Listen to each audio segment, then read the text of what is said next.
সুনীল গঙ্গোপাধ্যায়ের লেখা শিশু কিশোর সাহিত্য।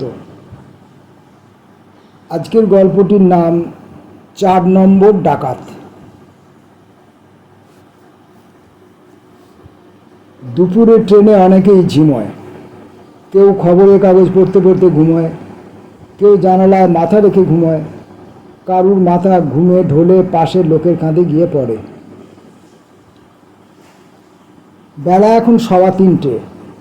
ট্রেনটা আপন মনে ছুটছে। বাথরুম থেকে বেরিয়ে এলো একটা লোক, তার মুখে রুমাল বাঁধা, শুধু চোখ দুটি ছাড়া আর কিছু দেখা যাচ্ছে না। তার হাতে একটা রিভলভার।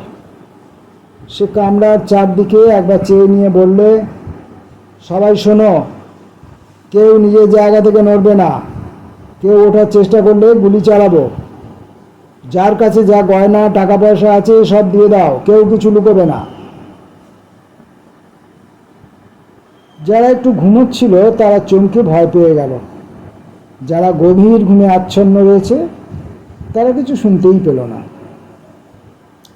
এবার অন্য কামরার দুদিক থেকে উঠে দাঁড়ালো দুটি ছেলে। তারাও এতক্ষণ ঘুমের ভান করে মুখ গুঁজেছিল। এখন দেখা গেল তাদের মুখে রুমাল বাঁধা, দুজনের হাতেই লম্বা লম্বা ছুরি।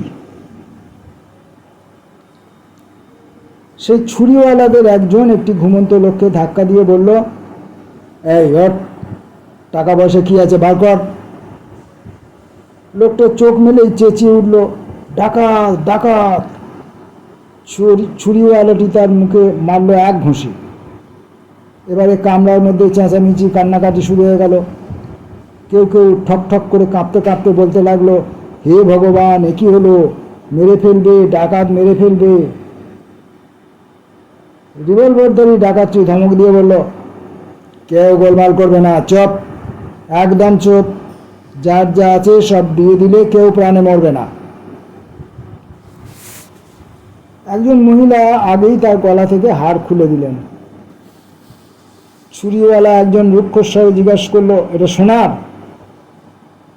মহিলাটি কাঁদো কাঁদো হয়ে বললেন, তা তো জানি না বাবা। ছুরিওয়ালা ঠোঁট দেখিয়ে বললেন, নিজের গলায় হাড় পড়েছেন, জানেন না এটা সোনার কিনা? দেখি ব্যাগের মধ্যে কত টাকা আছে। রিভলভারধারী ঘুরে ঘুরে পাহারা দিতে লাগলো, আর ছুরিওয়ালা দুজন লোকদের কাছ থেকে টাকা পয়সা গয়না টয়না নিয়ে ভরতে লাগলো একটা থলিতে।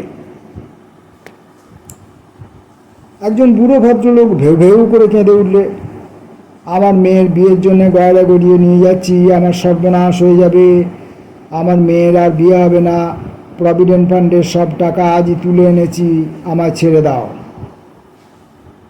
ডাকাতরা তাকেও দয়া করল না, জোর করে কেড়ে নিল সব।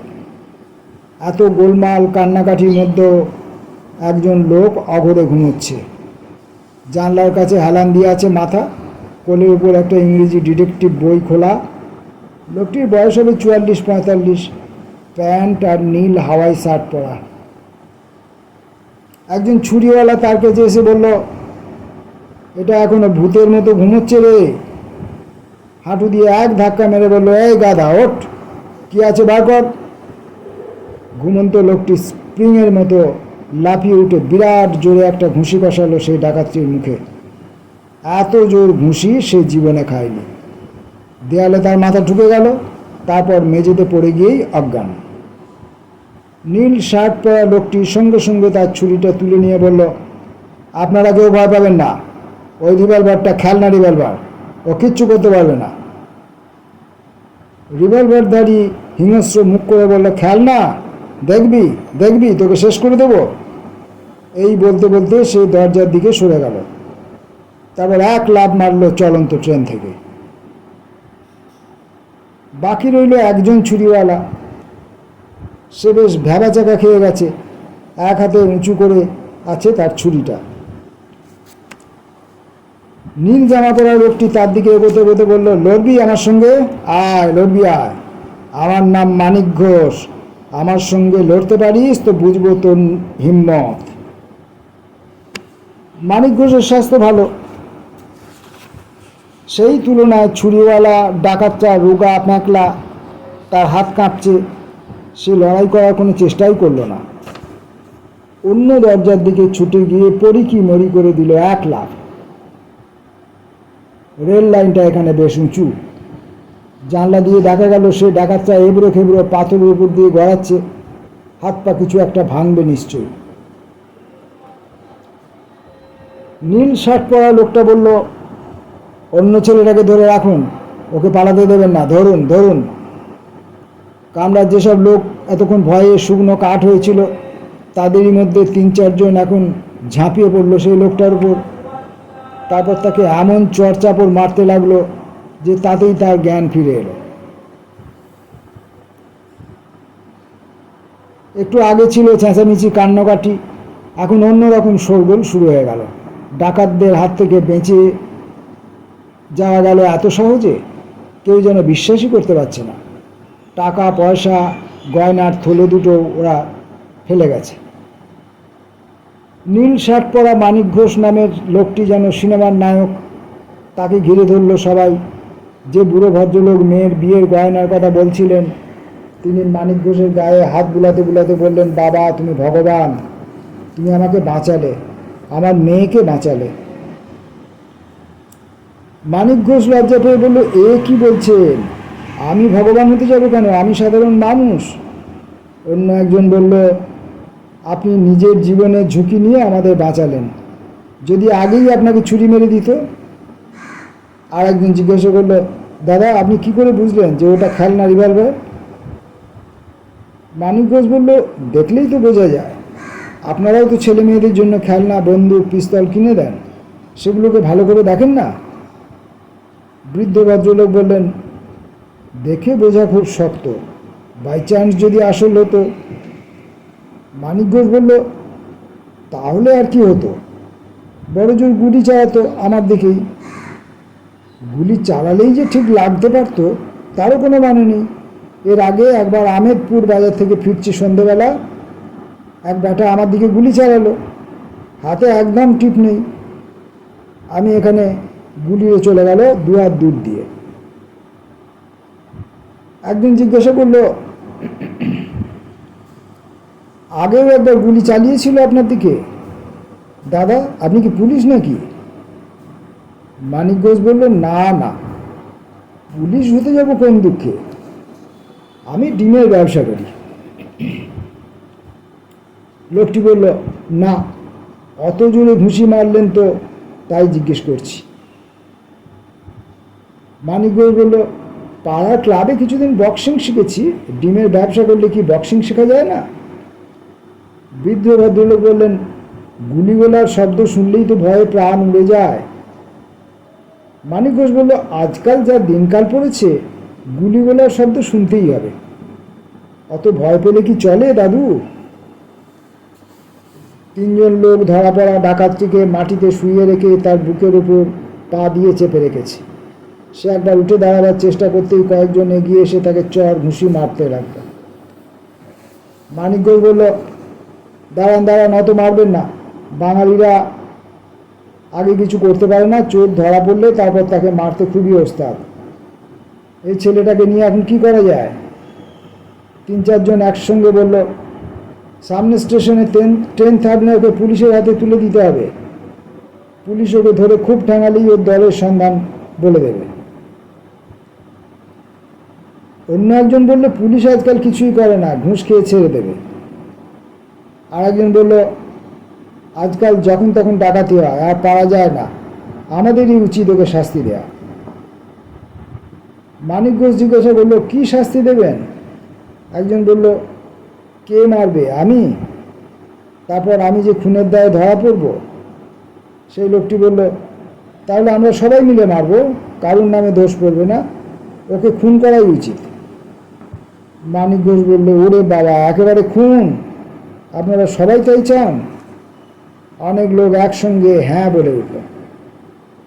2-3 জন অবশ্য বলল, না না, পুলিশে দেওয়াই ভালো, কিন্তু তাদের কথার কেউ দাম দিল না। ডাকাতটা ডুকরে কেঁদে উঠে বলল, না না, আমায় খুব করবেন না, আপনাদের পায়ে পড়ছি, আর কোনোদিন এমন কাজ করব না, আমি ভদ্রলোকের ছেলে। মানিক ঘোষ বলল, তবে ওর বিচার হোক, ওকে ছেড়ে দিন, সবাই ঘিরে থাকলে ও পালাতে পারবে না। ছেলেটা কামরার দেয়ালে ঠেস দিয়ে বসলো। সবাই নিজের নিজের জায়গা ছেড়ে হুমড়ি খেয়ে পড়লো। চারপাশে শুরু হলো বিচার সভা। মানিক ঘোষ জিজ্ঞাসা করলো, এই ভদ্রলোকের ছেলে, তোর নাম কি? ডাকাতজি বলল, জয় মুখার্জি। মানিক ঘোষ অন্যদের দিকে তাকিয়ে বলল, এ কি সত্যি কথা বলছে? এর এই নাম হতে পারে? অনেকে মিলে একসঙ্গে বলে উঠল, বানিয়েছে বানিয়েছে, মুখার্জি না ছাই। একজন বলল, কোনো মুখার্জি বাড়ির ছেলে এই কাজ করতে পারে না। ডাকাতটি আর্ত গলায় বলে উঠল, মা কালীর দিব্যি বলছি, বিশ্বাস করুন, আমার নাম জয় মুখার্জি, আমার বাবার নাম রামনাথ মুখার্জি। বাড়ি কোথায় তোর? সোদপুর। শিয়ালদা লাইনের ছেলে, হাওড়া লাইনে ডাকাতি করতে এসেছিস? কবে থেকে এই কাজ শুরু করেছিস? এই প্রথম। সবাই এমন বলে, এই প্রথম? আমি কলেজে পড়তাম, সেকেন্ড ইয়ার পর্যন্ত পড়েছি। কলেজে পড়া ডাকাত? হ্যাঁ, কলেজে পড়া ভদ্রলোকের ছেলে হয়ে তুই এই কাজ শুরু করলি কেন? বাবার খুব অসুখ, দাদা অন্য জায়গায় থাকে, কিছু সাহায্য করে না, মা সবসময় কাঁদে, বাবার চিকিৎসার পয়সাও নেই, তাই একজন বলল এই কাজ। যে বলল সেও কলেজে পড়া? হ্যাঁ। মানিক ঘোষ মুখ ফিরিয়ে অন্য যাত্রীদের জিজ্ঞাসা করল, আপনাদের কি মনে হয় সত্যি কথা বলছে? কেউ এক কথায় ঠিক উত্তর দিল না। নানা জনের নানা মত। হতেও পারে কলেজে পড়া। ছেলেটা স করে কথা বলছে না। মানিক ঘোষ বলল, কয়েকটা কলেজে পড়া ছেলে একটা খেলনা পিস্তল আর দুটো ছুরি জোগাড় করে ভাবলো ডাকাতি করবে। ডাকাতি করা এত সোজা? খুব সহজে টাকা রোজগার করা যায়। এটা এত সহজ হয়ে গেছে কারণ আমরা সবাই ভীতু, তাই না? আবার সে ডাকাতটিকে জিজ্ঞাসা করল, যখন এ কাজে এলি তখন ভাবিসনি যে ধরা পড়লে কি হবে? খবরের কাগজে পড়িসনি যে গ্রামের দিকে ডাকাতরা ধরা পড়লে লোকে আর তাদের পুলিশে দেয় না, নিজেরাই মেরে ফেলে? ছেলেটি চুপ করে রইল। মানিক ঘোষ আবার বলল, মনে কর তুই এই কামরার একজন যাত্রী, সঙ্গে তোর বাবা রয়েছে এই বুড়ো ভদ্রলোকের মতো। তোর বাবা মেয়ের বিয়ের জন্য গয়না কিনে নিয়ে যাচ্ছেন, প্রভিডেন্ট ফান্ডের সব টাকা তুলে নিয়ে সঙ্গে রেখেছেন। এমন সময় ডাকাত উঠল, সব কেড়ে নিল। তারপর ডাকাতরা হঠাৎ ধরা পড়ে গেল। তখন যাত্রী হিসেবে তোর কি মনে হতো? তুই ডাকাতদের কি শাস্তি দিতে চাইতিস? ছেলেটি এবার ফুঁপিয়ে কেঁদে উঠল। জামার হাতা দিয়ে চোখ মুছতে মুছতে বলল, আপনারা আমাকে মেরেই ফেলুন, হ্যাঁ মেরেই ফেলুন। আমার বাবা জানতে পারলে লজ্জায় দুঃখে আত্মহত্যা করবেন। আমার মা, তার চেয়ে আমার মরে যাওয়াই ভালো। মানিক ঘোষ বলল, এতক্ষণ ও সত্যি কথা বলেছি কিনা জানি না, কিন্তু এবার সত্যি বলেছে। ও যখন নিজেই মরতে চাইছে তখন ওর আত্মসম্মান জ্ঞান আছে, তার মানে এটাই ওর প্রথমবার। তাহলে ওকে ছেড়ে দেওয়াই উচিত। কাছাকাছি লোকেরা কপালে ভুরু তুলে বলল, বলেন কি দাদা, ওকে ছেড়ে দেব? না, কিছুতেই না। মানিক ঘোষ বলল, ধরা পড়ে ওর শিক্ষা হয়ে গেছে, ভদ্রলোকের ছেলে আর এ পথে আসবে না। লোকেরা বলল, কিচ্ছু বিশ্বাস নেই, কিচ্ছু বিশ্বাস নেই, আবার ঠিক এই লাইন ধরবে। একটা অন্তত ডাকাতকে মেরে আমরা হাতে সুখ করে নিই। মানিক ঘোষ বলল, ঠিক আছে, মারুন তাহলে, আপনাদের ইচ্ছা হয়তো মারুন, আমি ওসবের মধ্যে নেই। বৃদ্ধ ভদ্রলোকটি অনেকক্ষণ থেকেই গুনগুন করে কি যেন বলছিলেন। কেউ এতক্ষণ তাকে পাত্তা দেয়নি। এবার তিনি গলা চড়িয়ে বললেন, আমাদের জিনিসপত্রগুলোর কি হবে? ফেরত পাবো না? এইবার দিয়ে দাও না ভাই। থলে দুটো একজন ভারিক্ষি চেহারার লোক চেপে ধরে আছে।